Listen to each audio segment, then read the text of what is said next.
Qoraqalpog'iston hududida millatdan avvalgi 3-asrlarda qurilgan daxma borligini bilasizmi? Agar bilmasangiz, bu videoni oxirigacha ko'ring.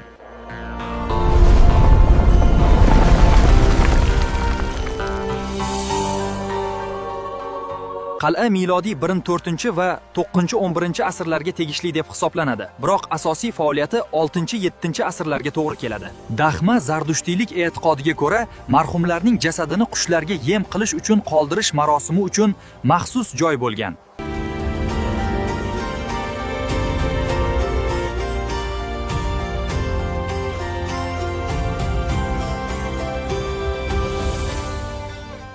Xorazmshohlar davrida Shilpiq mudofaa qal'asi sifatida ham foydalanilgan. Tutun yordamida dushman xavfidan ogohlantirish uchun. Dushman qo'shini biz tomon yaqinlashmoqda, ogoh bo'ling.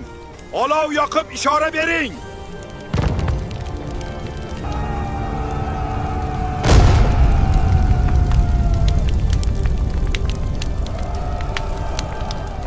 Qal'a asrlar davomida bir necha bor qayta qurilgan va mustahkamlangan. Shilpiq qal'a balandligi 35-40 metr bo'lgan tepalik ustiga qurilgan bo'lib, devori balandligi 15 metr, diametri 65 metrni tashkil qiladi. Borib ko'rishingiz kerak bo'lgan qal'a Nukus shahridan 43 kilometr masofada Amudaryoning o'ng qirg'og'ida joylashgan. Video yoqqan bo'lsa, like bosib, obuna bo'ling.